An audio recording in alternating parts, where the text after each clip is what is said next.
अकबर बीरबल की कहानी। कौन है असली माँ? पूर्ण विराम। एक बार शहंशाह अकबर के दरबार में बहुत ही अजीब मुकदमा आया, जिसने सभी को सोचने पर मजबूर कर दिया। हुआ यूं कि बादशाह अकबर के दरबार में दो महिलाएं रोती हुई पहुंची। उनके साथ में लगभग 2 या 3 साल का सुंदर सा बच्चा भी था। दोनों महिलाएं लगातार रो रही थीं और साथ ही दावा कर रही थीं कि बच्चा उनका है। अब समस्या ये थी कि दोनों शहर के बाहर रहती थीं, जिस कारण उन्हें कोई नहीं जाता था। इसलिए यह बताना मुश्किल था कि उस नन्हे से बच्चे की असली माँ कौन है।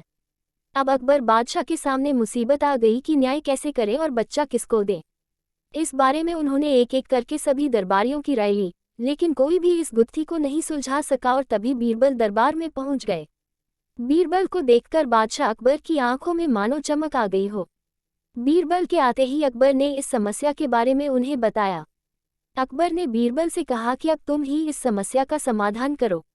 बीरबल कुछ सोचते रहे और फिर जल्लाद को बुलाने के लिए कहा। जल्लाद के आते ही बीरबल ने बच्चे को एक जगह बैठा दिया और कहा, एक काम करते हैं, इस बच्चे के 2 टुकड़े कर देते हैं। एक एक टुकड़ा दोनों माँओं को दे देंगे। अगर इन दोनों महिलाओं में से किसी एक को यह बात मंजूर नहीं है तो जल्लाद उस महिला के 2 टुकड़े कर देगा। यह बात सुनते ही उनमें से एक महिला बच्चे के टुकड़े करने की बात मान गई और बोली कि उसे आदेश मंजूर है। वह बच्चे के टुकड़े को लेकर चली जाएगी, लेकिन दूसरी महिला बिलक बिलक कर रोने लगी और बोलने लगी, मुझे बच्चा नहीं चाहिए, मेरे 2 टुकड़े कर दो, लेकिन बच्चे को मत काटो। यह बच्चा दूसरी महिला को दे। यह देखकर सभी दरबारी मानने लगे कि जो महिला डर की वजह से रो रही है वही दोषी है। लेकिन तभी बीरबल ने कहा कि जो महिला बच्चे के टुकड़े करने के लिए तैयार है उसे कैद कर लो, वही मुजरिम है। इस बात को सुनकर वह महिला रोने लगी और माफ़ी मांगने लगी, लेकिन बादशाह अकबर ने उसे जेल में डलवा दिया।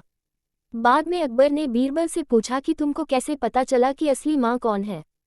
तब बीरबल ने मुस्कुराते हुए कहा, महाराज, माँ सारी मुसीबतों को अपने सिर पर ले लेती है, लेकिन बच्चे पर आंच भी नहीं आने देती, और यही हुआ।